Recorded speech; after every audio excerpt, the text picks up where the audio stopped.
A party of adventurers battles the dungeon master and finally claims victory, thanks to the magic of a young mage. However, the scene soon reveals that the mage is actually a character being controlled by a gamer who has just unlocked a new achievement.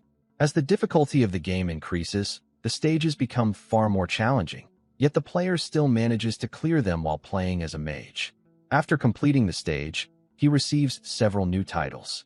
Suddenly, a pop-up appears on his computer screen asking if he would like to challenge the final difficulty level, called Developer.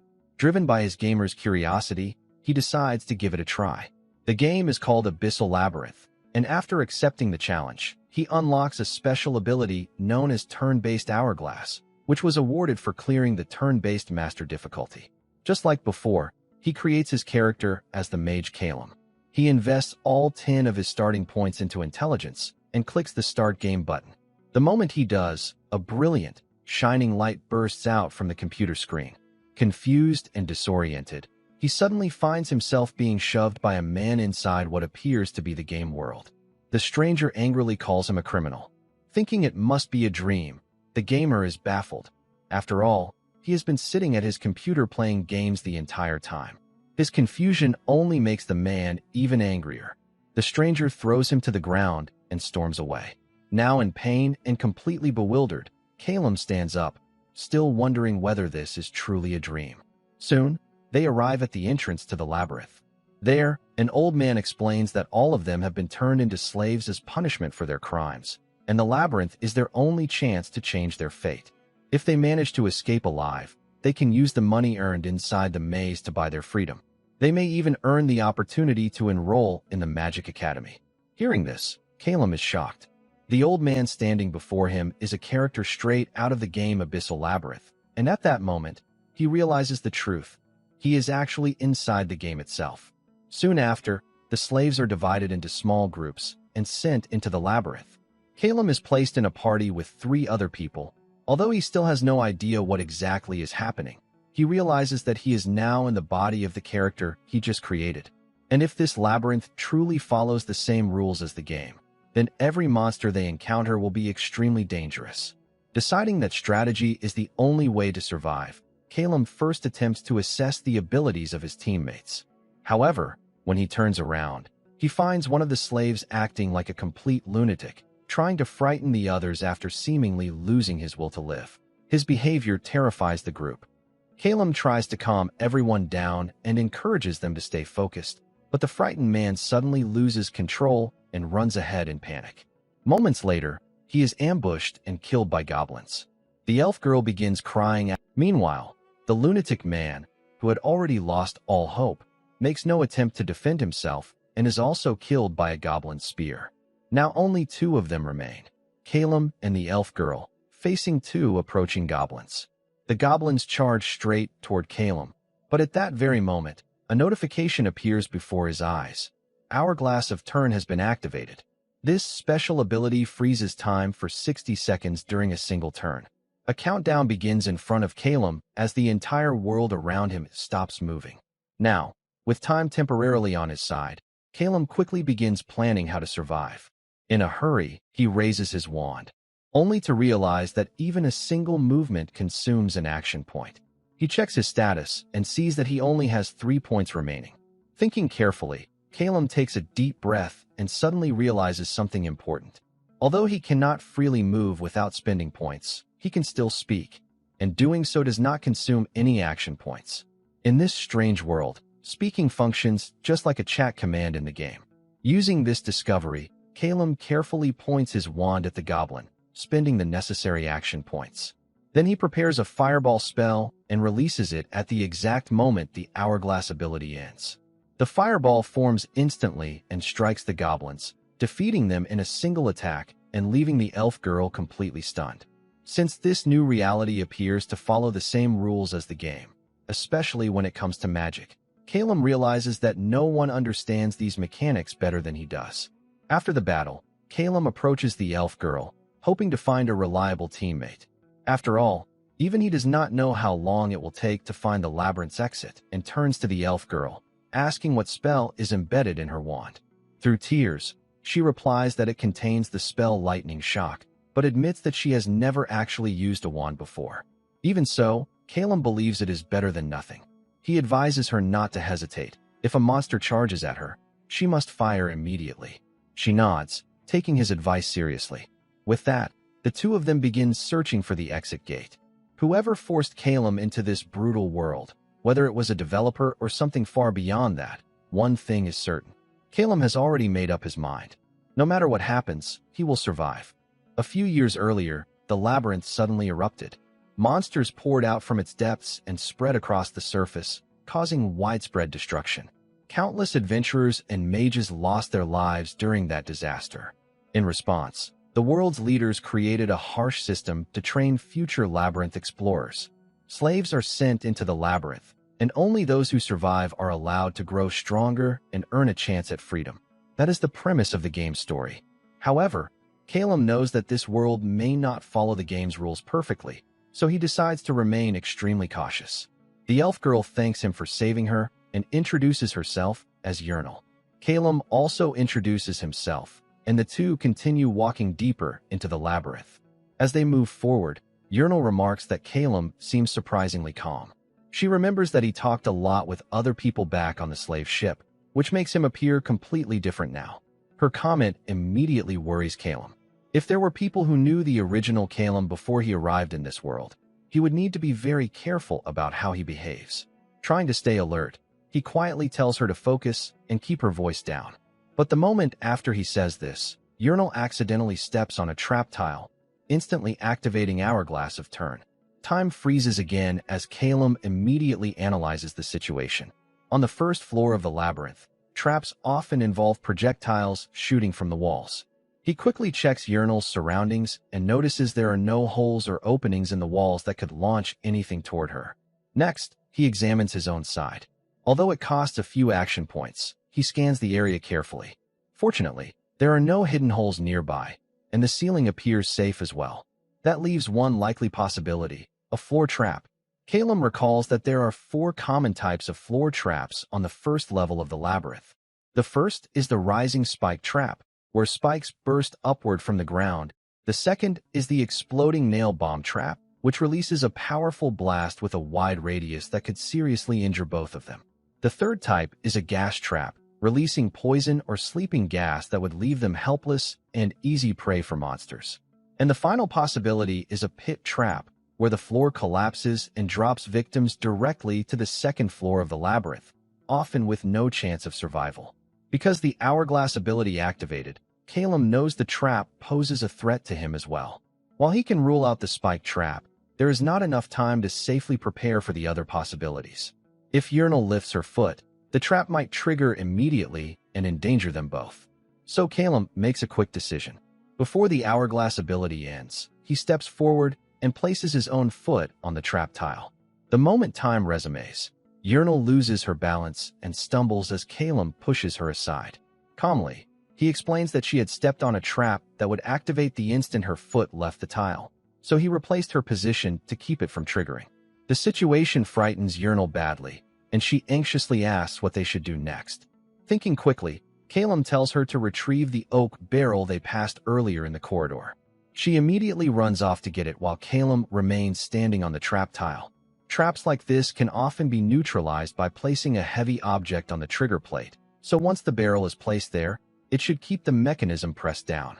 Calum estimates that Yurnal should return within 10 minutes. However, more than 30 minutes pass with no sign of her return. Calum begins to worry that she might have fallen into another trap or encountered monsters somewhere in the labyrinth. He even starts questioning whether trusting her was the right decision. But just as those doubts grow stronger, Yurnal finally returns, rolling the oak barrel down the corridor. She apologizes for taking so long and explains that the barrel was extremely heavy, making it difficult for her to move by herself. Relieved, Calum praises her effort and instructs her to carefully place the barrel on the exact tile where he is standing. After stepping away to a safe distance, Calum switches to a telekinesis wand to make sure there are no hidden traps nearby. Once he confirms the area is safe, he uses the wand to move the barrel slightly, triggering the trap from a distance. The mechanism activates harmlessly, and the danger is cleared. With the trap safely handled, Calum and Urinal continue their journey through the labyrinth. However, they both know that many more monsters and traps are waiting ahead, and surviving will require constant caution. Even in this dangerous situation, Calum knows there is still hope. Thanks to the Hourglass of Turn, he has the advantage of acting first. Since they are still on the first floor of the labyrinth, his 10 points in intelligence should be enough to handle most threats. However, Calum still has several questions. He needs to confirm whether he can activate the Hourglass ability whenever he wants, and he also wants to verify whether casting magic consumes action points. Just as he is thinking about this, a pair of goblins suddenly appear, giving Calum the perfect opportunity to test his theory. Without hesitation, he activates the Hourglass of Turn. Time freezes, and Calum quickly switches to his fire wand. He casts a fireball, and after the spell's 5-second cooldown ends, he casts another one, which consumes 1 action point. A moment later, the Hourglass effect ends. As time resumes, the 2 fireballs launch forward and strike the goblins, defeating them instantly. From this small experiment, Calum realizes something important. In theory, he could cast up to 4 fireballs within a single turn, giving him a powerful advantage in battle. Urinal watches the scene in complete amazement. Calum's casting speed is incredibly fast, and he can even cast spells without chanting. Having just one of these talents would already be considered impressive, yet Calum possesses both. Meanwhile, Urinal begins to feel discouraged. She believes she is too weak and cannot properly use magic, which makes her feel like she is only slowing Calum down. Calum also realizes that she is not suited for direct combat, as either a warrior or a mage. However, she is still an elf, which makes him curious. He asks how far she can jump. Urinal explains that when she lived in the fairy forest, she could jump around 4 meters. Hearing this surprises Calum. That kind of ability means her agility must be at least 5 points or higher. Immediately thinking of a new strategy, Calum picks up the bow dropped by one of the defeated goblins and hands it to Urinal, telling her to try using it. She quickly admits that she feels far more comfortable with a bow than with a wand. Seeing this, Calum tells her to provide support from the rear whenever monsters appear. At the same time, he collects her wand as well, meaning he now holds the wands of all their fallen teammates. Urinal feels relieved and happy that she can finally contribute to their survival. But just as they begin moving again, Urinal suddenly stops. She says she can hear someone following them. Calum quickly looks down the corridor they came from, but sees no one. He checks the other direction as well, yet all he finds is darkness. Still, Urinal confidently points toward a specific direction, insisting that the sound came from there. Calum decides to test her senses. He asks her to close her eyes, then throws several small stones in a random direction. After they land, he asks her to tell him how many stones fell and where they landed. Without hesitation, Urinal answers that 3 stones landed about 4 meters away. This confirms Calum's suspicion. Urinal possesses an ability similar to a game skill known as sound mapping, allowing her to detect sounds and judge the position of nearby targets. When Calum asks her to focus again, Urinal says that 4 people are approaching their location quickly. Calum does not know why they might be following them, but he prepares for the worst. Facing a full party that has survived the labyrinth so far will not be easy. To gain an advantage, Calum and Urinal quietly hide near a corner and wait for the approaching group. Soon enough, the other party finally comes into view. Calum steps out first and calmly asks why they have been chasing them. A bald man holding a shield answers him. He says they have no business with Calum himself. However, they want him to hand over the elf girl, Urinal. Their opponents are a group of 4 men who appear well organized and experienced in battle formation. They demand that Calum hand over Urinal if he wants to stay alive. The bald man leading the group carries a sturdy shield that cannot be pierced by low-tier magic or simple arrows, making him confident that Calum and Urinal's attacks will not work on him. The bald man then offers Calum a deal. He suggests that Calum join their group, forming a 5-man party. Urinal gets terrified hearing this. Trembling and close to tears, she calls out Calum's name for help. Calum, however, remains silent for a moment while the bald man continues listing the supposed advantages of joining them instead of protecting Urinal. But in reality, Calum has already made up his mind. He knows that if he travels with Urinal, he can trust her enough to rest while she keeps watch. So Calum firmly warns them to leave if they value their lives. Hearing this makes Urinal visibly relieved. but the bald man becomes furious. He immediately orders the group's archer to kill Calum. The moment the arrow is fired, Hourglass of Turn activates. Calum had already given them a chance to walk away. Perhaps they misunderstood his stance with the dual wands, thinking it was defensive. But if that was their assumption, they made a serious mistake. Calum quickly analyzes the battlefield. Beneath the enemy's feet lies a small puddle of water. In his hand, he holds a lightning-type wand capable of casting lightning shock. Normally, the spell can only affect a single target, but water can spread electricity. Using one action point, Calum casts lightning shock and directs it toward the puddle beneath the group. Next, Calum spends another action point to prepare Fireball. His plan is simple: strike them one by one before they can recover. The first attack hits the puddle area, while the next is aimed directly at the bald man. As the hourglass effect ends and time resumes, Calum's enemies suddenly find themselves in a desperate situation. Everything unfolds exactly as Calum predicted. The electric shock makes them lose their grip on their weapons, and a fireball strikes the puddle, creating thick steam that quickly clouds their vision. Before the bald man can shout orders for his team to scatter, another fireball hits him directly. At that moment, Calum tells Urinal to fire her arrows. She immediately takes aim and begins shooting. The steam is so dense that normal vision would be useless, but with Urinal's sound mapping ability, she can still track their positions. Calum instructs her to shoot all of them. His own spells are still on cooldown, so Urinal must take down at least one opponent. Calum assumes the bald man has already been badly injured by the fireball, meaning he only needs to deal with the others afterward. He tries to cast another spell, but the wand still has 2 seconds left before it can be used again. Frustrated by the slow passage of time, he tells Urinal to target the warrior first. However, Urinal suddenly interrupts him and calmly says that she has already killed them all. Calum is stunned. He only heard 2 arrows being fired. As the steam slowly fades, the truth becomes visible. Somehow, Urinal managed to eliminate them with just 2 arrows. Calum cannot hide his surprise.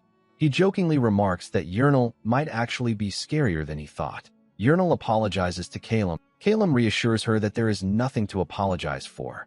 In fact, thanks to her actions, they both survived. He then asks if that was truly her first real fight. Urinal confirms that it was. Calum admits that it was also his first time ever using magic against people.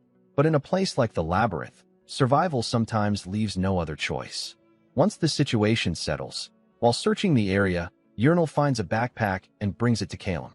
Since it might belong to another adventurer, they carefully check its contents. Inside, they find a handkerchief, a frying pan, bread, a knife, a rope, and a wallet. Calum opens the wallet and discovers an identification card belonging to someone named Avison. Realizing the bag originally belonged to someone else, Calum concludes that the owner either died earlier and had his belongings taken, or was abandoned and later killed. Thinking about it reminds Calum that even in the game, there were countless ways to die inside the labyrinth. Without the Hourglass of Turn, Calum knows he would already be dead. Relying purely on luck and a single ability is not how Calum wants to survive. After making up his mind, he starts walking forward again. From now on, he will develop a thorough strategy, one with as few unpredictable variables as possible. It is finally time for Calum to accept the truth. This place may resemble the world of a game, but for him, it has become reality. And if he wants to live, he will have to clear it. Calum and Urinal continue exploring the labyrinth for quite some time. After nearly 12 hours of non-stop goblin hunting, Calum notices that Urinal is becoming completely exhausted. Seeing this, he decides it is time for them to rest, which makes Urinal visibly relieved. They soon find a safe spot and set up a small fire. Urinal prepares a few simple sandwiches and hands one to Calum. As they eat, she once again thanks him for saving her twice that day. Calum, however, gives credit to her as well. Thanks to her help, they were able to gather a large number of magic stones from the goblins they defeated. Urinal then brings up the bald man's earlier offer, but Calum immediately dismisses it. He tells her that he would never abandon a trustworthy comrade. Hearing this makes Urinal tear up with happiness. Grateful for his words, she offers to stand guard while Calum sleeps first. Calum accepts her offer and lies down to rest. The moment he falls asleep, his character enters sleep mode, and a notification appears informing him that he has leveled up to level 3. Calum quickly realizes that leveling up is triggered when entering sleep mode. Before coming to this world, Calum had already invested 10 points in wisdom, and with the bonuses from dual-wielding wands, his total has now reached 12. From his knowledge of the game, he knows that a total of 13 stat points is required to break goblin shields with magic. Since he had also maxed out wisdom in the original game, he decides to add 2 more points to wisdom. While reviewing the status menu, Calum notices that he can also view Yurnal's stats, likely because she is part of his party. Her level is also level 3. After reviewing her stats, Calum adds 1 more point to her agility before ending sleep mode. When he wakes up, Calum finds himself still inside the game world rather than back in reality. Yurnal is barely managing to stay awake while standing guard, clearly exhausted. The moment she sees Calum awake, she happily lies down to rest. However, she notices him picking up a shield nearby. Yawning, she asks what he plans to do with it. Calum explains that he wants to test his new power. He places the shield on the ground and casts Fireball. The spell strikes the shield and completely shatters it into pieces. Seeing this confirms Calum's suspicion. This world is not just a dream. Yurnal's eyes widen in shock after watching Calum destroy the shield so easily. But exhaustion quickly takes over, and she soon falls into a deep sleep. After she wakes up later, the two decide to continue searching for the exit gate. Even Calum does not know where it might appear because the exit locations in the labyrinth are randomized, relying purely on luck. Unfortunately, Calum believes his luck as a transmigrator is probably terrible. However, after walking for a while, they unexpectedly discover the exit room. Standing near the gate are 3 experienced adventurers guarding the area. Calum carefully observes their equipment and quickly concludes that they are likely a veteran party, so he remains cautious. One of them, a dwarf, asks if Calum and Yurnal are part of the university's slave teams. Calum confirms this and senses no immediate hostility from them. The dwarf then turns to his healer, Emma, and asks when the university last sent slaves into the labyrinth. Emma replies that it has been over a day and a half.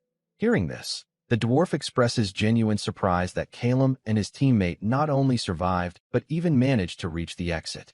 He also notes that the elf, Yurnal, made a smart decision by switching from magic to using a bow instead. His sharp observation makes Yurnal nervous, and she instinctively hides behind Calum. The dwarf then asks Calum if he is truly confident in using dual wands. Calum calmly answers yes. Still doubtful, the dwarf asks if Calum has a fire wand, which Calum confirms. The dwarf then consults his other teammate, Zykel, about what they should do. Both Zykel and Emma agree that recruiting Calum would be beneficial, especially since he seems confident in his abilities. The dwarf even compares Calum to their former mage, Avison, though he admits they currently have no better option. Hearing the name Avison, Calum immediately realizes they are referring to the original owner of the backpack he found earlier. He asks if they recently lost a mage companion. The dwarf explains that they encountered a black hornet on the first floor, and during the battle, they lost their teammate. Emma quickly interrupts and insists that Avison is not truly dead. She had cast soul preservation, meaning he could still be revived with a revival scroll. However, they would need to leave the labyrinth to obtain one, which makes reviving him impossible for now.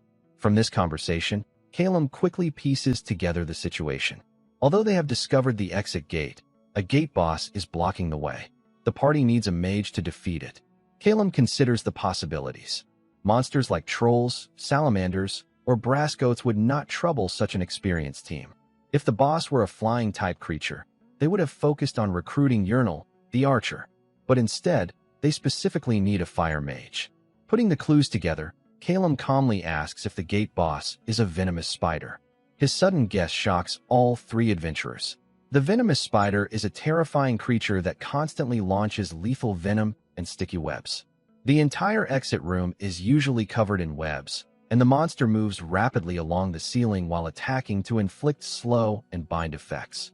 A single mistake while caught in its webs could easily lead to death.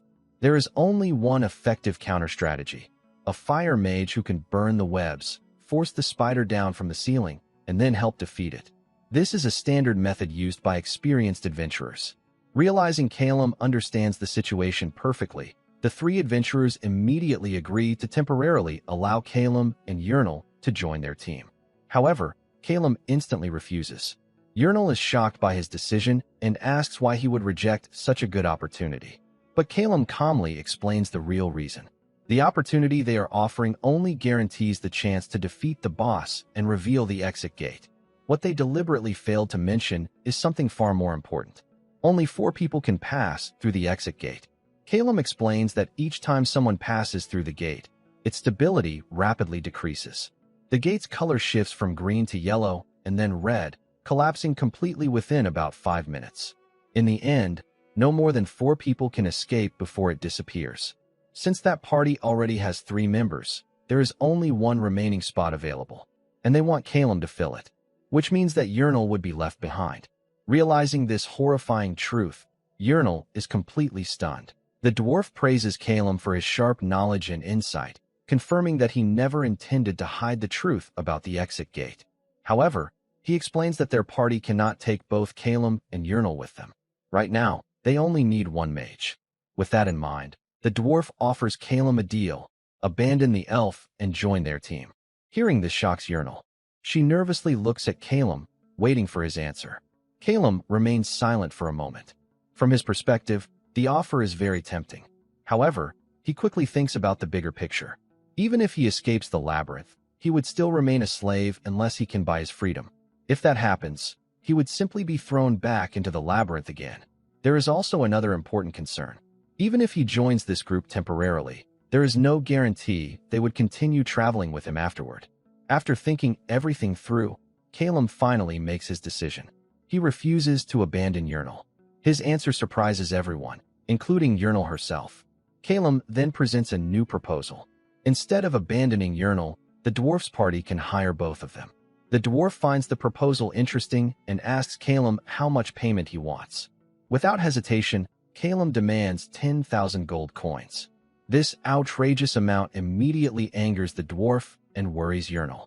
She asks Calum if he truly understands how valuable 10,000 gold coins are. Of course, Calum understands perfectly. The magic stones and supplies they collected on the first floor could sell for around 2,000 gold coins.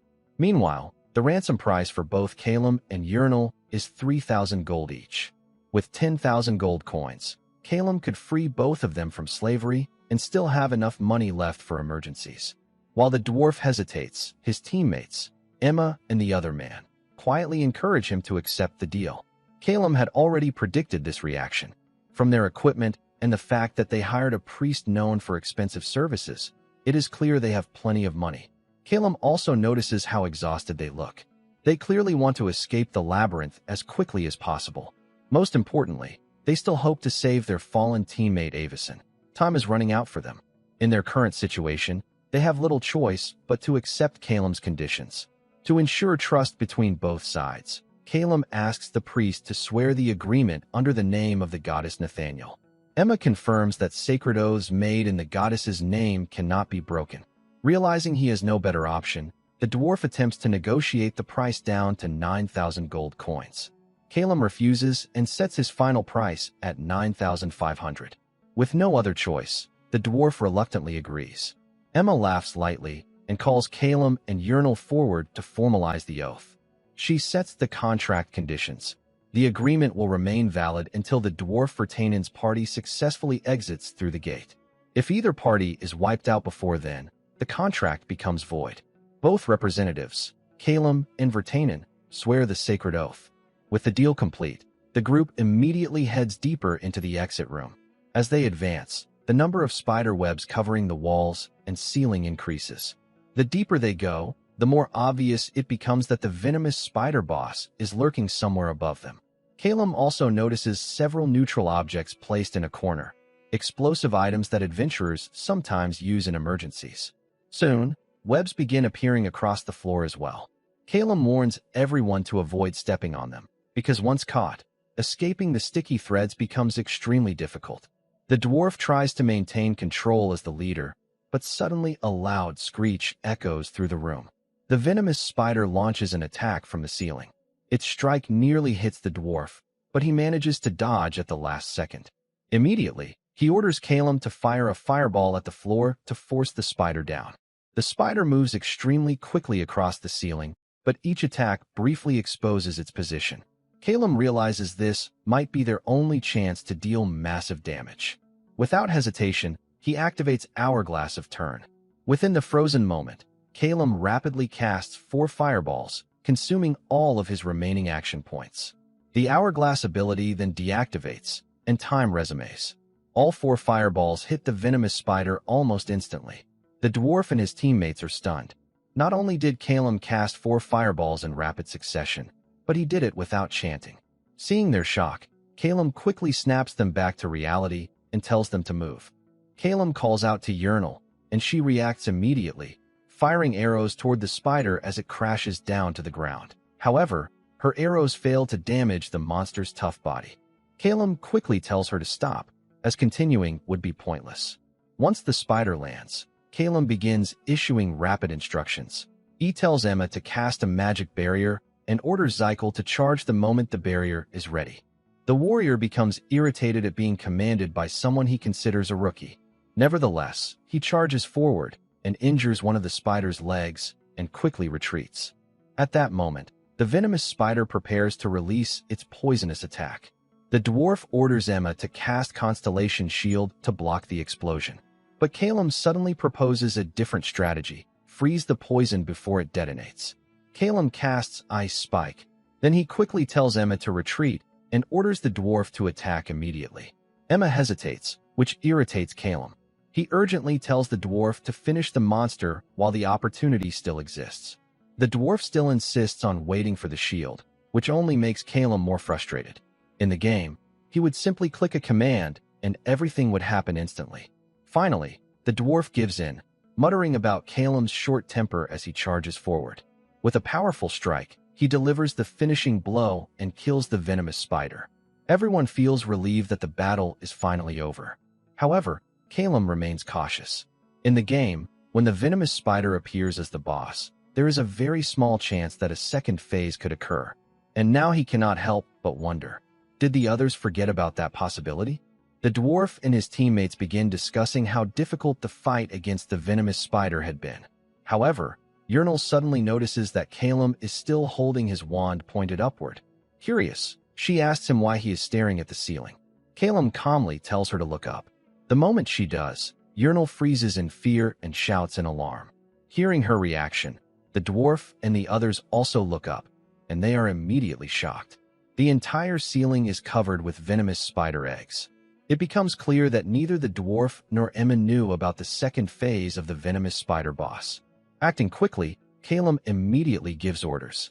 He tells Urinal to roll the oak barrel they brought earlier straight into the center of the room with all her strength. Urinal reacts instantly and rolls the barrel toward the dwarf's position. Calum then instructs the priest, Emma, to cast weapon light on one of Urinal's arrows so she can illuminate the ceiling. Once the glowing arrow reveals the location of the largest egg cluster, the dwarf grabs the barrel and hurls it toward the eggs with all his strength. At that exact moment, Calum activates Hourglass of Turn and rapidly casts 4 fireballs, aiming directly at the barrel. The barrel explodes, and the massive blast destroys the entire egg cluster. Once again, Calum performs silent casting at incredible speed, leaving the dwarf and his teammates stunned as they watch the attack unfold. The dwarf cannot help but acknowledge Calum's incredible talent. With the eggs destroyed, the exit gate finally appears. At last, the danger seems to be over. Fighting alongside an experienced party certainly made things easier, but at the same time, Calum finds it frustrating that he cannot control the team the way he could in the game. Zykel now seems quite impressed with Calum, and the dwarf openly praises his abilities. Curious, the dwarf asks what Calum's profession was before becoming a slave. Of course, Calum cannot exactly say that he was a devoted gamer who spent most of his time playing games. The dwarf admits that he had not expected much from Calum and Urinal when they first met. In fact, he assumed they would probably die quickly. Hearing this makes Urinal visibly angry, but Calum had already taken such attitudes into account when he demanded 9,500 gold coins earlier. The dwarf confirms that he will pay the agreed amount.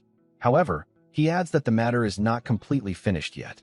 Calum calmly agrees with him, which confuses the others. Calum explains the reason. The payment must be settled in the village. According to their contract, The agreement is only fulfilled once the dwarf's party successfully crosses the exit gate. Until then, the deal is not complete. Yurnal, clearly worried, urges them to simply leave through the gate since it is right in front of them. But Emma gently explains that the sacred contract must be followed. Calum must also cross the gate with them in order to receive the 9,500 gold coins. This realization shocks Yurnal.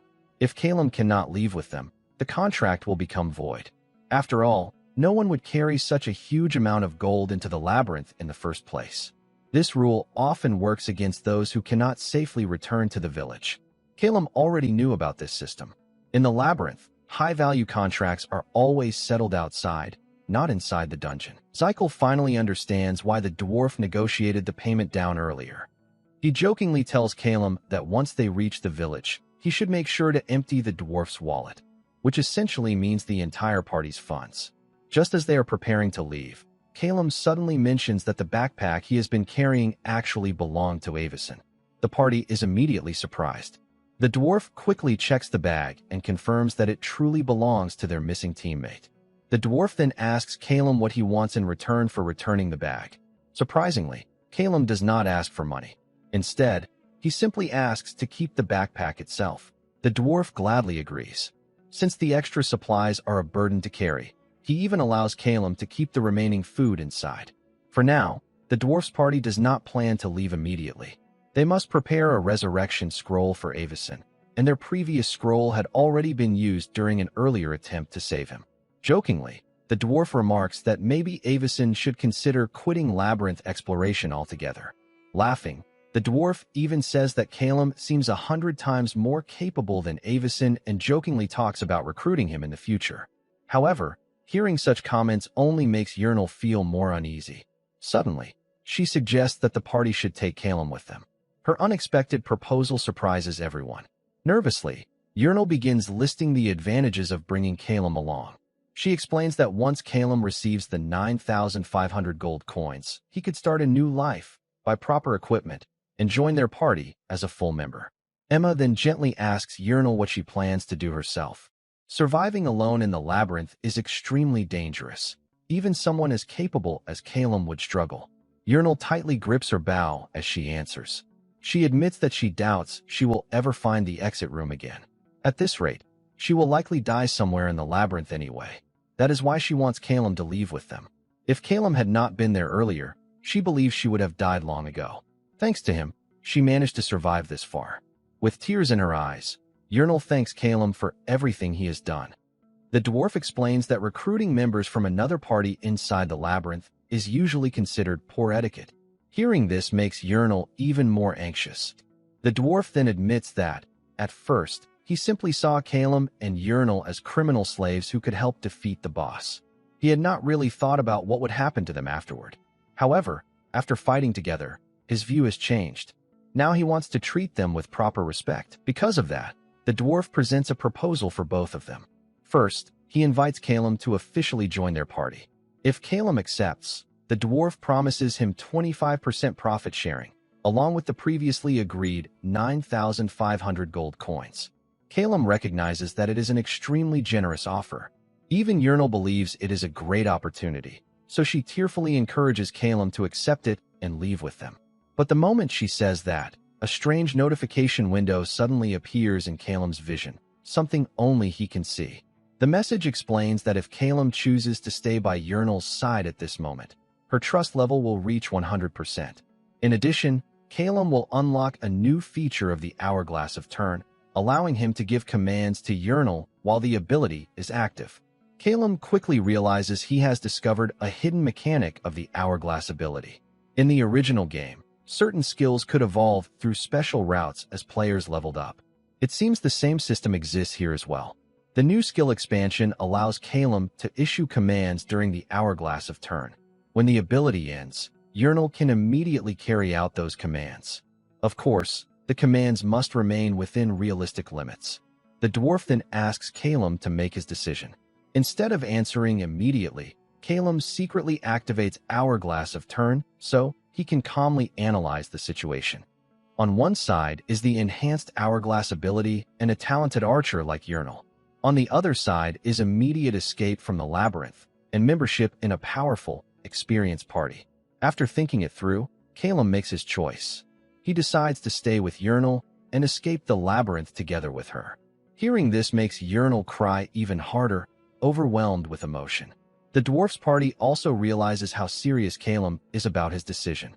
In truth, Calum admits to himself that he might have made the same choice even if this were just a game. Investing in Urinal's potential could be far more beneficial in the long run. Besides, he simply is not cold-hearted enough to abandon someone who trusted him. Seeing Calum's resolve, even the usually expressionless warrior begins tearing up slightly. The dwarf and Emma also show their respect for Calum's determination. Emma then breaks the emotional silence and asks Calum a practical question. How does he plan to defeat the next exit boss with only the two of them? Calum calmly answers that he plans to purchase the spider's remains for 1,500 gold coins, which can be deducted from his payment. Before leaving, the dwarf smiles and tells Urinal that the moment she showed earlier, when Calum chose to stay, was even more impressive than the 4 ultra-fast fireball attack. As a token of appreciation, he even gives them a small share of additional supplies for their support. Emma also tells them that once they reach the surface, they should visit her at the Temple of Nathaniel. She promises that she will personally pay them their reward there. Before departing, Emma performs a goddess's blessing on Calum and Urinal. The blessing temporarily increases all their stats by 1 point for 12 hours, while also granting immunity to curses. After that, the group gathers near the exit gate. Before leaving, everyone introduces themselves properly to Calum and Urinal. Then, one by one, they step through the gate and disappear. Once they are alone again, Urinal asks Calum why he stayed behind even though he had the perfect chance to escape. Calum knows she is worried that the two of them cannot defeat the next boss alone. But what she does not realize is that Calum has spent countless hours playing this game. In his mind, he has already calculated the strategy. He gently tells her to stop crying and begins extracting the venomous spider's poison fangs. Because Urinal's trust level has reached 100%, Calum now has the ability to give her commands during the hourglass of turn. Urinal continues extracting the spider's fangs for a while before suggesting that they should work together to finish faster. However, Calum asks her to trust him, assuring her that there is a reason he wants her to do it alone. Although Calum would like to help, he knows that the success rate of extracting items depends on dexterity. Calum currently has 0 points in dexterity, while Urinal has 2, making her far better suited for the task. While she continues the extraction, Calum quietly reviews the new details of the Hourglass skill expansion. He wants to understand exactly how far these commands can go. After some time, Urinal finally finishes extracting all the poison fangs.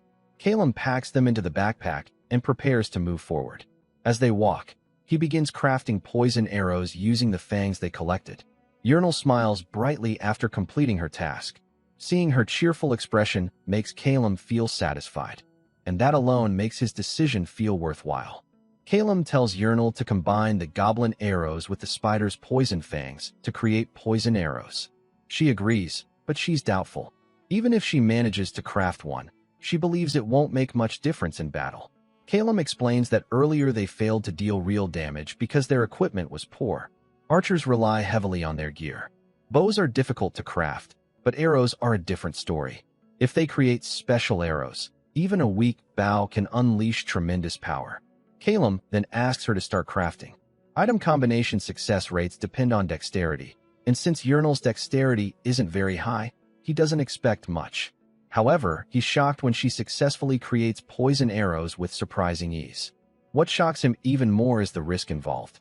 If she misjudges the force while combining the materials, the poison gland could burst and seriously harm her. Calum reads the poison arrow's description and tells her to store them carefully and only use them when he gives the order. With that settled, the two continue moving forward. While walking, Calum decides it's time to test the newly unlocked Hourglass of Turn expansion feature. He activates the Hourglass and quietly commands Urinal to take a water bottle out of her bag and hand it to him. Interestingly, no action points are consumed since Calum himself isn't performing the action directly.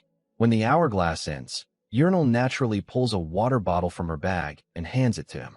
Curious, Calum asks why she did that. Urinal casually replies that she thought he might be thirsty. This makes Calum even more interested in how the ability will work during combat. After walking for a while, they encounter a group of goblins. Calum sees the perfect opportunity to test the system in battle. He activates the hourglass again, fires a fireball at one goblin, and commands Urinal to shoot the leg of another. The moment the hourglass ends, Urinal immediately fires an arrow at the goblin's leg, exactly as instructed. Calum quickly finishes off the other goblin. Afterwards, he asks Urinal why she aimed for the leg. She simply replies that it's the easiest target to hit. From this, Calum reaches an important conclusion. When he issues commands during the hourglass of turn, Urinal carries them out through her own judgment and will. This makes the ability extremely useful, especially in situations where Calum might be busy handling something else. He also remembers the system's warning. Commands that go against Urinal's nature or are too difficult might be harder for her to follow. Wanting to test the limits, Calum gives her a harmless command: do a simple dance. To his surprise, Urinal actually starts dancing awkwardly. The moment becomes incredibly embarrassing for Calum. He quickly pretends nothing happened and starts walking again, while Urinal's face turns bright red from embarrassment. As they continue through the labyrinth, the mood becomes tense again. To lighten the atmosphere and gather information, Calum activates the hourglass once more and commands Urinal to tell him everything she knows about him before they entered the labyrinth. When the hourglass ends, Urinal begins explaining. She recalls the time she first heard him speaking on the slave ship when they were transported together. According to what she heard, Calum became a slave because he attempted to kill someone from the Yoho tribe, who was also his teammate. Hearing that name triggers Calum's memory. The Yoho tribe is known for their intelligence, magical talent, beauty, and their ability to charm others. Trying to defend him, Urinal quickly adds that the woman must have deserved it. The Calum she knows wouldn't do something like that without a reason. Calum doesn't comment on it, and simply keeps walking. Urinal continues explaining that Calum used to be an adventurer in a distant eastern labyrinth city. The Magic Academy usually places one experienced person in every group of 4 slave adventurers. Now she finally understands why those teams are structured that way. Eventually, while exploring deeper, the two finally discover the exit room. Calum expected the exit room to appear eventually, but finding it this quickly makes him uneasy. Urinal suddenly notices someone lying near the exit gate. It's Avison. His body is brightly illuminated by soul preservation magic, keeping it perfectly intact. His appearance is pale but elegant, like a noble young master. Calum carefully examines the surroundings while explaining how expensive soul preservation magic is. There's no way a slave could ever afford something like that. He suggests that if they recover the body and return it to Avison's family, they might receive a reward. At that moment, Urinal hears a disturbing sound nearby. However, Calum immediately notices something strange. The sound isn't the buzzing of wings. If the dwarf's information was correct and the enemy was a black hornet, they follow the sound and soon discover the source, a black hornet larva. Calum finds the situation extremely unsettling. The only reason the black hornet would leave its nest is if something unexpected forced it to. Trying to understand what's happening, Calum asks Urinal if any adventurers recently went missing on the first floor of the labyrinth. She isn't sure about the details, but she remembers hearing about a rogue called Black Attack who disappeared. According to rumors, he defeated the Black Hornet alone after his entire party was wiped out. The moment Calum hears that, his expression changes. A rogue. That's the worst possible opponent for a mage. Seeing Calum's reaction, Urinal nervously asks what's wrong. Instead of answering directly, Calum asks if she has ever heard of possessed adventurers. She shakes her head. Calum explains that it's an extremely rare phenomenon. Even after clearing countless floors in the game, there was only one recorded case where a possessed adventurer appeared as the exit boss on the first floor. In those cases, the labyrinth master captures the adventurer's soul and turns them into a thrall. They gain a permanent madness effect that cannot be removed. They retain all their skills and abilities, but become far stronger and far more dangerous. That would also explain why the exit room appeared so quickly. Urinal's face turns pale after hearing this. Terrified, she asks if this means they're finished. Calum realizes that his reaction has frightened her. He quickly regains his composure and reassures her. Even though the situation is extremely difficult, it's not impossible. They can still win. Bertanen is relaxing at an inn. Then Then the door suddenly bursts open. Two people rush inside after hearing the news about Avison's death. The elderly woman is Avison's mother, and the man beside her is Avison's older brother. Vertanen explains that while searching for the exit room, Avison went ahead alone and was taken by a black hornet. Hearing this, Avison's mother breaks down in tears and nearly collapses. Her son quickly supports her and reassures her that the soul preservation spell on Avison's body is still active. Then he turns toward Vertanen with a sharp glare and asks whether Avison's death truly wasn't their fault. The man clearly carries an air of authority. He asks Vertanen about their plan to retrieve Avison's body. Vertanen calmly explains that the soul preservation magic will last for an entire week, so resurrecting Avison shouldn't be a problem. A resurrection scroll should be ready in 2 or 3 days, and as soon as it's prepared, they will depart to retrieve the body. Since time is limited, Avison's brother asks whether they will be able to locate the body quickly in the labyrinth. In response, Vertanen shows Avison's identity card and explains that they can cast a lost item tracking spell using it to locate the body. He also mentions that a certain genius mage was the one who managed to recover the identity card for them. This catches the attention of Avison's brother. But before Vertanen can say more, the innkeeper jumps in and says that the mage Vertanen is talking about is someone capable of both silent casting and ultra-high-speed spell casting. Avison's brother immediately assumes it's a joke. Someone with that level of magical talent could never possibly be a slave. The man introduces himself as Clarence. His mother, however, wonders if that very mage might be capable of rescuing Avison. Vertanen then reveals that the party currently exploring the labyrinth consists of only 2 people. Hearing that makes Clarence trust them even less. Still, Clarence's mother insists that they must recover Avison's body, even if they have to offer a large reward. At that moment, Adventurer stands up and asks how much they're willing to pay. He offers to bring his own party to retrieve the body, claiming that they are active on the 3rd floor. But Clarence simply glares at him and tells him to sit down and stay quiet. The intense pressure in Clarence's voice sends chills down the lizardman's spine, and he quickly backs away. After that, Clarence makes a decision. He will personally accompany Vertanen to rescue his brother. Clarence himself is a talented mage who has already reached the 5th floor. He is also very interested in meeting this mysterious mage named Calum. Meanwhile, the story shifts back to Calum and Urnal. The two consider waiting for the dwarf party to arrive, but Calum quickly realizes that they don't have the luxury of waiting. The black hornet larva they discovered will starve to death in about 2 days. This larva belongs to a monster that normally acts as the leader of the 1st floor. Its scent keeps other monsters away from the area. However, once that scent disappears, monsters will notice, and they will swarm the area. In other words, they can't stay here for long. Urnal suggests waiting for the next exit room to appear, but Calum immediately rejects the idea. If Back Attack truly has become the exit boss, then a normal 1st floor party would never be able to defeat him.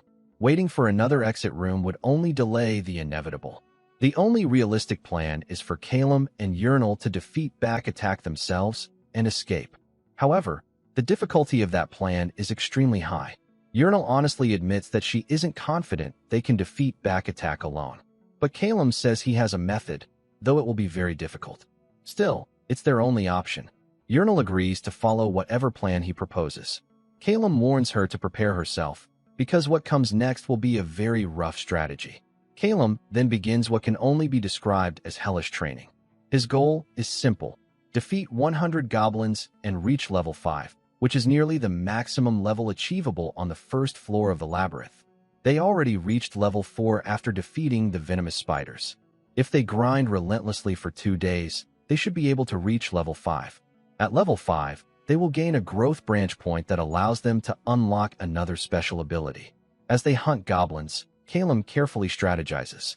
They only collect the most valuable magic stones and discard the rest to save time. Their next goal is to hunt goblin shamans and gather as many useful scrolls as possible. After hours of relentless fighting, they finally stop to rest. Calum praises Urnal for her hard work, but she looks completely exhausted after the long grind. The black hornet larva is still alive, though it will likely die the next day since it hasn't eaten for several days. Calum begins preparing something else. He fills a large oak barrel with water and magic stones as part of his strategy. Once he finishes, he tells Yurnal that it's finally time to rest. Yurnal looks at him and suggests that they should take turns keeping watch. However, Calum insists that he should sleep first. That suggestion instantly annoys her, and the cold look she gives him sends chills down Calum's spine. But he can't help it. He absolutely needs to sleep first so he can level up and properly plan their strategy. Calum quickly explains his reasoning and promises that when they switch shifts, he'll extend her rest time by 30 minutes. Hearing that, Yurnal's mood immediately improves, and she agrees to let him sleep first. Once Calum enters sleep mode, both of them finally reach level 5. Now, Calum has the chance to choose a brand new ability. After finalizing their preparations, Calum and Yurnal step into the exit room. Yurnal hesitates and asks if Calum really plans to face the boss while carrying the Black Hornet's egg. Calum calmly replies that he won't leave it behind. It's difficult to carry, but it will give them a strategic advantage during the fight. Inside, they find the legendary rogue, Back Attack, sitting on a throne made of stone. The moment he stands, he vanishes and reappears behind Calum, charging at him with lethal speed. Calum had already anticipated this and activated the hourglass of turns in advance, aiming strategically behind him. Calum starts with a 4 lightning strike, while simultaneously instructing Yurnal to douse him with water. The hourglass ends, and Back Attack is struck by Calum's strike, falling to the ground. Yurnal immediately hurls a water barrel onto him, drenching him completely. Calum then uses Ice Spike to freeze Back Attack's movements, but the rogue evades with a shadow leap. Thinking quickly, Calum lifts an oak barrel and orders Yurnal to shoot it with an arrow. She follows his command, wetting the floor around Back Attack, and Calum freezes the surrounding area with another Ice Spike. He anticipates that Back Attack will try to step carefully or use a walking skill, but the rogue surprises him by throwing a dagger. Thanks to the Black Hornet's eggshell, Calum remains uninjured. Though his strategy is momentarily disrupted, the dagger's power is weakened due to the distance. Back Attack calls back the dagger and activates his invisibility. Calum immediately instructs Yurnal to locate him. She notices subtle changes around her and shoots an arrow at his position. Back Attack dodges, revealing himself. The hourglass of turns is not yet ready. 15 seconds remain, but Calum anticipated this. He quickly targets the larva and kills it with an Ice Spike. This moment was precisely what Calum had trained for. Having leveled up, he activates the hourglass of turns and uses his special ability, Killing Momentum, which recovers 2 action points upon killing an enemy. Using both action points, Calum's strike lands. In the real world, he had been an expert marksman in the military, and his precision shows. Calum asks Yurnal for Back Attack's location. Once identified, he freezes the rogue with an Ice Spike, immobilizing him. Calum then orders Yurnal to fire a poison arrow. She does so, hitting Back Attack squarely, and now even breathing will gradually kill him.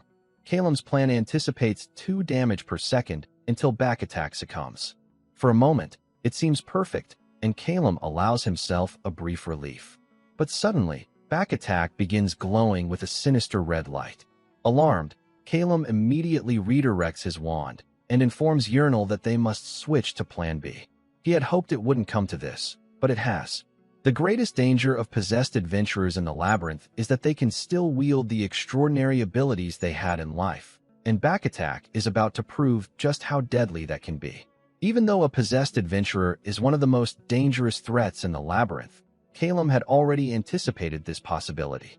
That's why he prepared a backup strategy, Plan B, to cover every outcome. Before entering the boss room, Calum instructs Yurnal to fire only 1 poison arrow first to test the enemy. While using both arrows would normally be the best strategy, he wants to confirm whether the possessed adventurer has a way to remove poison. Even for a skilled and agile thief, avoiding a Black Hornet's poison stinger completely is nearly impossible. Since Back Attack is a thief and unlikely to use magic, Calum deduces that any countermeasure would come from special abilities rather than potions or scrolls. Confirming whether Back Attack has detoxification abilities becomes his top priority. If he does, Plan B will begin. During the fight, Calum and Yurnal manage to push Back Attack back and successfully strike him. However, Back Attack reveals his special ability, Adrenaline Rush, which removes all negative effects, restores 50 health points, and resets the cooldown of a first-tier skill. He immediately uses cautious steps and charges toward them. Calum cannot use the Hourglass of Turns yet, as it still has 3 seconds of cooldown remaining. When Urinal asks for permission to shoot, Calum refuses, knowing back attack can easily dodge. Instead, he focuses on creating distance from Urinal to set up Plan B. Calum sprints away and casts Ice Spike, but back attack dodges it and quickly grabs him, pinning him in a corner. Just as back attack is about to land a fatal blow, Calum calls out to Urinal, who is already aiming at the enemy. Back attack reacts instantly, using Shadow Step to evade. Now that the distance between Calum and Urinal is ideal, and with both of them positioned near a cliff, Calum initiates Plan B. Back attack attacks again, forcing Calum to use a potion he obtained from the dwarf party. However, as Calum pulls out one potion, back attack steals another and drinks it. This enrages Calum, but the plan is already in motion. At that moment, Calum activates the Hourglass of Turns, revealing that everything so far has been part of his strategy. To execute Plan B, Calum grips a potion bottle in his mouth and pulls out a scroll they had looted from a shaman goblin. He then signals Urinal that it's finally time to attack. As the Hourglass effect ends and all action points are consumed, back attack's seemingly fatal strike fails. The scroll turns out to be a magic armor that can nullify up to 5 attacks, as long as each deals less than 100 damage. Seizing the moment, Calum grabs back attack with all his strength and orders Urinal to fire. Despite struggling to break free, back attack is hit by the poison arrow. Now, the real battle begins, a test of endurance. Both Calum and back attack are exposed to the same poison, and the pain is overwhelming. He tries to drink a potion, but back attack continues to resist. Eventually, the poison takes effect and back attack collapses. The moment he falls, Calum drinks another potion but also collapses from the effects. He tells Urinal to give him more potions as she struggles to hold back tears while helping him. Even with multiple potions, survival is uncertain. However, Calum has no choice but to endure. After some time, the exit gate finally appears, and Calum regains enough strength to stand. He praises Urinal's aim, but she admits she was worried the arrow might hit him due to the terrain blocking her view. Ranged attacks are less effective from lower ground, and back attack had used the cliff to his advantage. However, Calum had anticipated this. That's why he chose Artillery Strike as Urinal's level 5 ability, an attack that ignores obstacles and strikes the target directly once its position is confirmed. Confident in her skill, Calum reassures her, which brings her to tears of relief and happiness. With 2 spots remaining at the exit gate, Calum decides to take both back attack and Avison with them. Late at night in the tavern, Clarence arrives to check on the resurrection scroll. Vertanen confirms that it will be ready by today, allowing them to enter the dungeon around 5 o'clock. However, Clarence knows they are running out of time. The soul preservation magic is nearing its limit. If the rescue fails, even issuing another scroll won't make resurrection possible. Determined to succeed, he resolves to eliminate every possible variable. Suddenly, Emma bursts through the door, announcing that she has brought the resurrection scroll. More urgently, she tells them to head to the dungeon office immediately. The first-floor exit gate has opened. Shocked, they rush there, hoping it could be Urinal and Calum returning alive. In the dungeon union's underground control room, the instructor waits near the exit gate. Despite a long delay, no one has emerged yet, and she grows increasingly tired. Moments later, Clarence, Vertanen, and their party arrive. The instructor assumes Clarence is there to see whether Avison survived, but Clarence refuses to get his hopes up. At last, something begins to emerge from the gate. The instructor watches closely, hoping for good news, but is instead shocked. Clarence immediately rushes forward to retrieve him, questioning what could have happened. She wonders aloud if a mere 2-person party could have defeated someone as powerful as back attack. Clarence recalls about a mysterious individual capable of high-speed, chantless casting. Just then, Urinal steps out of the gate, bringing relief to Emma and Jekyll. Vertanen expresses his confidence, saying he always believed the 2 of them would succeed. The instructor, however, is stunned to learn that the ones responsible are part of a slave team from the Magic Academy. Even for a skilled duo, defeating back attack would be extraordinary, But what shocks her most is that they achieved it with only 2 members, using basic equipment, and having formed their party just days ago. Finally, the gate glows red, and Calum emerges. Jekyll and Emma praise him, barely able to stand. Calum's first concern is their promised 8,000 gold. Before he can say anything more, he collapses. The scene shifts to the Temple of Nathaniel, where Calum awakens in a bed. Emma is by his side and explains that he collapsed due to an overdose from consuming too many healing potions. Despite this, Calum remains focused on the payment. Emma reassures him that the money is already on the desk. Upon checking, Calum notices it is short by 150 gold. Emma explains that the amount was deducted as a treatment fee, which frustrates Calum, as he never requested it. She clarifies that Urnal insisted on his treatment. Emma then asks whether Calum plans to go to the Magic Academy to claim free citizen status. However, Calum is more interested in what happened to Avison and Back Attack.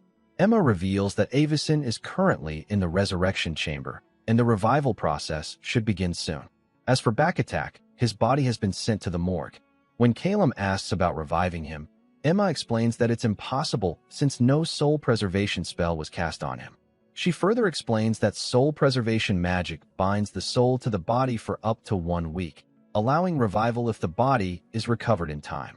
However, in Back Attack's case, there is a theoretical loophole. If the dungeon master extracted his soul and stored it elsewhere, such as in a container, it might still be retrievable from the Sanctuary of Souls. Calum realizes that others assume revival is impossible simply because they are unaware of the Sanctuary's existence, a secret he only discovered on the highest difficulty level. After collecting his belongings, Calum leaves the temple and heads to the Magic Academy, where he meets Urnal. Their goal is to use their reward money to buy their freedom from slavery, or so they believe. After calculating their shares, they discover a harsh reality. While the cost of becoming a free citizen is 3,000 gold, Urnal's individual share amounts to only 2 gold based on contribution. Despite having enough total money, she cannot meet the requirement on her own. Faced with this outcome, Urnal becomes overwhelmed with fear and breaks down in tears. Calum doesn't understand the outcome, so he asks the official to explain the criteria for settlement and distribution. Instead of answering verbally, the man demonstrates it using magic. With a wave of his wand, he activates a scale of fairness, a system that visually measures each participant's contribution to the adventure. According to the testimony provided by the Vertanen party, Urnal's contribution in the exit room battle is calculated to be worth only 2 gold coins. Calum is amazed, as it is his first time witnessing such magic in action. However, he immediately objects to the result. He argues that Urnal's contribution is being undervalued, especially since she personally crafted the weapon that ultimately defeated Back Attack. The officials dismiss this claim, stating that such factors are not relevant under the terms of the Vertanen party's contract. Refusing to back down, Calum explains that the entire plan revolved around acquiring poison arrows and clearing the exit room. Without Urnal's skill to process the poison fangs, he would never have proposed the contract in the first place. Urnal watches silently, feeling both grateful and emotional as Calum continues to argue on her behalf.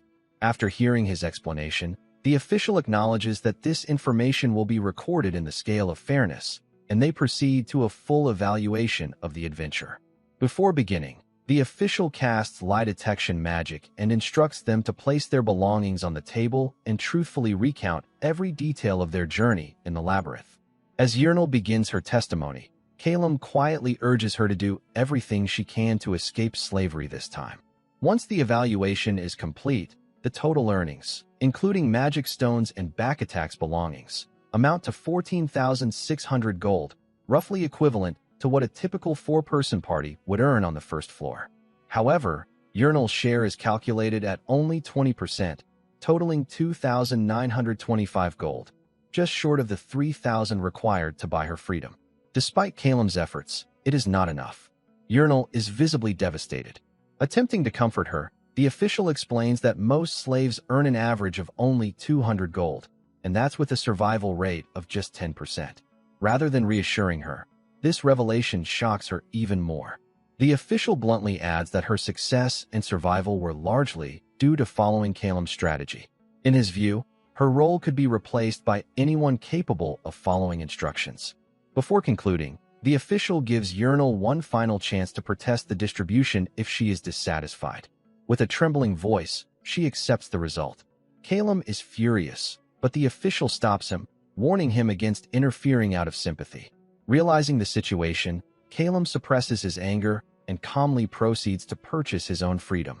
The required amount is deducted from his share, and the slave collar around his neck is removed. At last, Calum becomes a free citizen, and the evaluation is finalized. Shortly after, mages arrive and take Urinal away. She looks back at Calum in tears, but he remains silent, deciding instead that he will find her later at the guild. As Calum prepares to leave, the officials suggest that he enroll in the Magic Academy. Recognizing his talent, they offer full support for his growth, especially since many mages have been lost in recent labyrinth eruptions.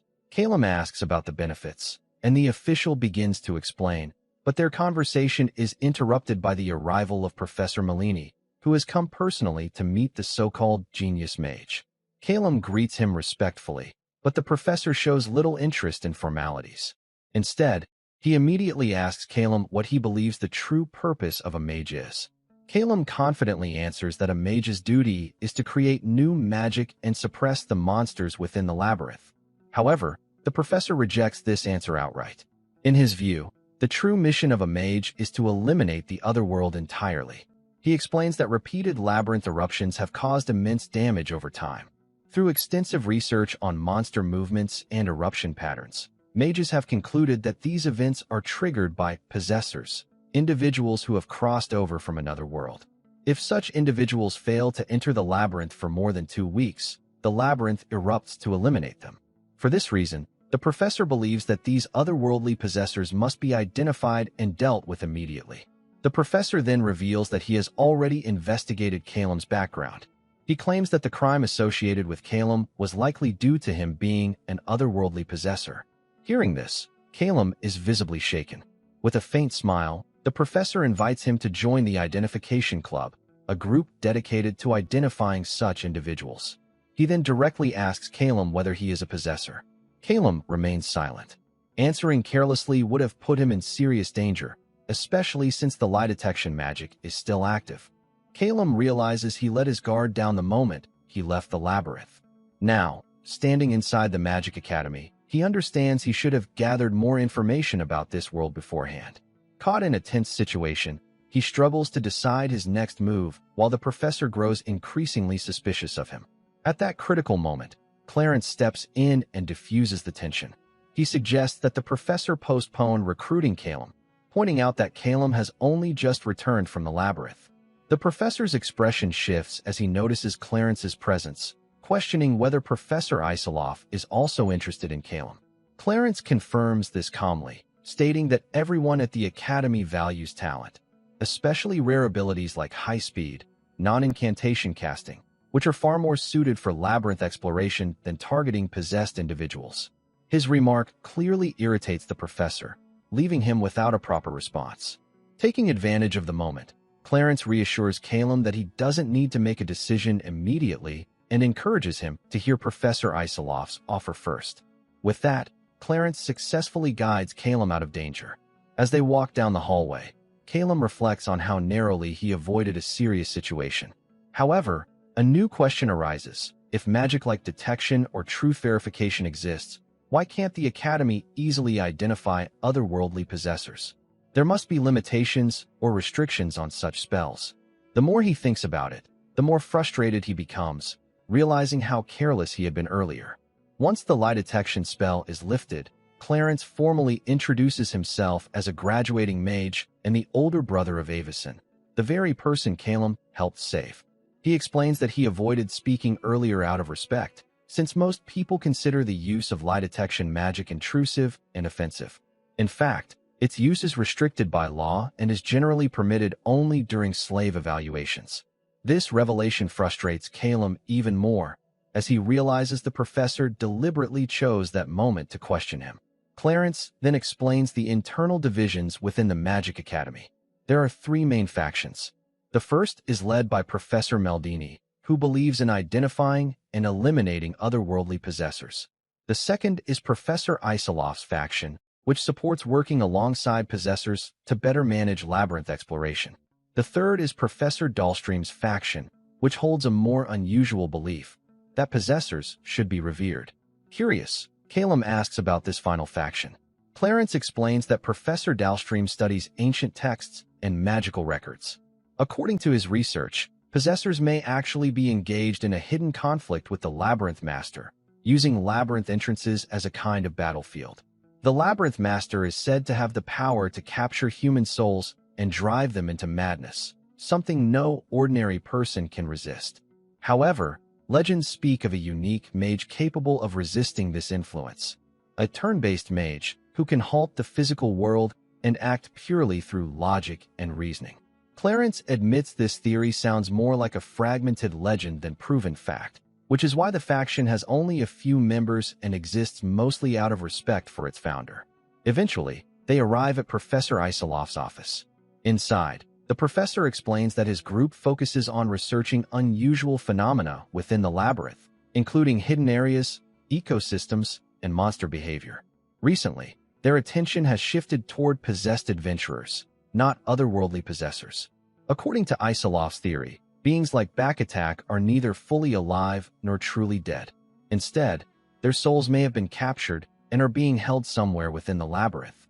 Hearing this, Calum realizes that the Academy still has no knowledge of the Sanctuary of Souls.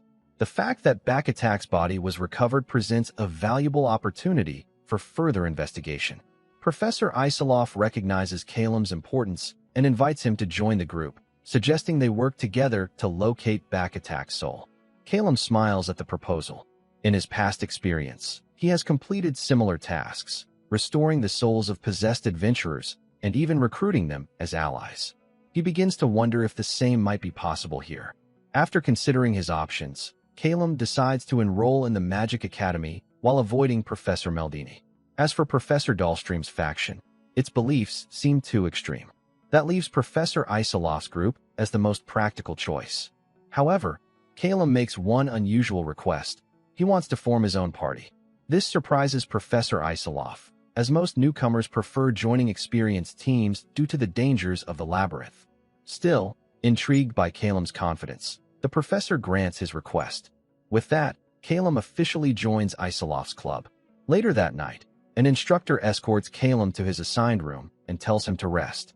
When he opens the door, he is stunned by how spacious and luxurious it is, far larger than the villa he once lived in. Pleased, he asks whether future party members could stay with him, but the instructor replies that it goes against the rules. However, she casually adds that she is too busy to monitor him closely, implying he can manage things as he sees fit. After she leaves, Calum prepares to relax. The day has been overwhelming. Escaping the labyrinth, completing a major quest, regaining his freedom, and enrolling in the academy, all in rapid succession. Exhausted, he plans to visit the library for more information about this world, handle admission formalities, and then go to retrieve Urinal. Calum finally allows himself a moment of rest, closing his eyes after a long and eventful day.